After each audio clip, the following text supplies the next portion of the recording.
নমস্কার বন্ধুরা, সবাই কেমন আছেন? আজ একটা মাছের প্রিপারেশন নিয়ে চলে এসেছি। আজ রান্না করব বেগুন আলু দিয়ে কই মাছের ঝোল। রান্না আমরা কম বেশি সকলেই জানি। চলুন আজ আমি কিভাবে এই কই মাছের ঝোল বেগুন আলু দিয়ে রান্না করে থাকি সেটাই আমি শেয়ার করব। আশা করছি আপনাদের কাছে ভালো লাগবে রেসিপিটা। তো বেগুন আর আলুটাকে আমি কেটে নিয়েছি। তা এখানে আমি ৩টে মাঝারি সাইজে আলুকে এইভাবে লম্বা লম্বা করে কেটে নিয়েছি। আর এখানে ২টো মাঝারি সাইজে বেগুন কেটে নিয়েছি এইভাবে করে। আর এখানে কই মাছটাকে লবণ আর হলুদ মাখিয়ে নিয়েছি। কই মাছগুলো কিন্তু একটু বড় বড় সাইজেরই নিয়েছি।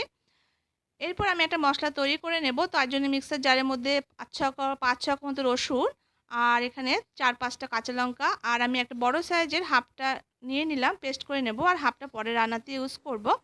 তো মশলাটা আমি পেস্ট করে নিয়েছি, এরপর রান্নাতে চলে যাব। তো গ্যাসের উপর কড়াইতে সর্ষের তেল দিয়ে তেলটাকে খুব ভালো করে গরম করে নিলাম। এবার ওই কই মাছগুলোকে ছেড়ে দিয়ে কই মাছগুলোকে ভেজে নেব। কই মাছগুলো কিন্তু তেলের মধ্যে দিলে ফাটে অনেক সময়। তো কই মাছগুলোকে দিয়ে কিন্তু আমি ঢাকা দিয়ে দেবো। আর ফ্লেমটাকে কিন্তু একদম মিডিয়ামে রাখবো। তো দেখুন ঢাকাটা খুলে নিলাম। এবার এক পাশটা ভাজা হয়ে গেছে, এবার উল্টে দেবো। সাবধানে কিন্তু করতে হবে এই কাজটা। এই ধরনের মাছগুলো কিন্তু খুবই ফাটে, তো খুব সাবধানে দেখুন। কই মাছটাকে হালকা করে ভেজে নিয়েছি, বেশি কড়া ভাজা করলে কিন্তু খেতে ভালো লাগে না। তো একদম পারফেক্টভাবে কিন্তু ভাজাটা হয়েছে, এবার আমি নামিয়ে নিচ্ছি। এবার ওই তেলের মধ্যে বেগুনগুলোকে ছেড়ে দিয়ে বেগুনগুলোকে বেশ লালচে করে ভেজে নেব। তো বেগুনগুলোকে রান্না করার আগে এইভাবে করে একটু ভেজে নিয়ে তুলে রাখতে হবে, তাহলে কিন্তু খেতে ভালো লাগবে। তো বন্ধুরা, এখানে আমি আলু আর বেগুনের পরিমাণটা আমার মতো করে নিয়েছি, আপনারা চাইলে কম বা বেশি করেও নিতে পারবেন। তো দেখুন বেগুনটা ভাজা হয়ে গেছে, বেশ সুন্দর লালচে রং ধরে এসেছে। এবারে বেগুনটাকে আমি নামিয়ে রাখছি।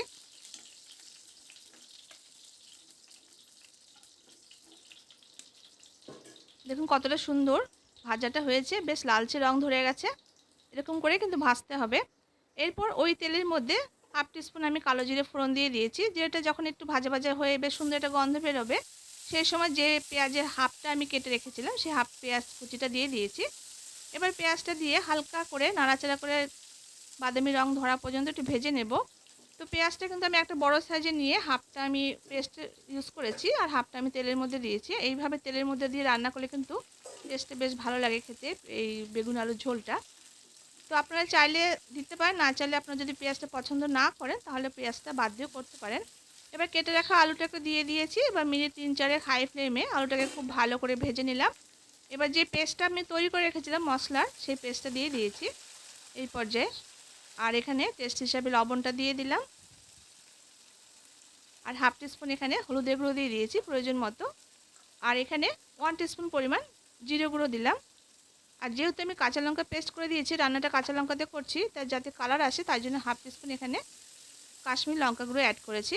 এবার খুব ভালো করে মিনিট ৪-৫ সময় ধরে হাই টু মিডিয়াম ফ্লেমে মশলা সমেত আলুটাকে খুব ভালো করে একদম কষিয়ে নেব। একদম ড্রাই ড্রাই মতো করে দেখুন কীভাবে করে কষিয়ে নিয়েছি, এরকম ড্রাই ড্রাই মতো করে কষিয়ে নিতে হবে। যত ভালো করে কষানো হবে তরকারির টেস্টটা কিন্তু দ্বিগুণ নির্ভর করে এই কষানোর উপরে। তো দেখুন খুব ভালো করে কষানো হয়ে গেছে। এবার আমি প্রয়োজন মতো জল এখানে অ্যাড করে দিলাম। তো আলুটা যাতে খুব ভালো মতো করে সেদ্ধ হয়ে যায় সেরকম করে জলটা দিতে হবে। আর যেহেতু এটা মাছের ঝোল হবে তাই জলের পরিমাণটা একটু বেশিই দিতে হবে।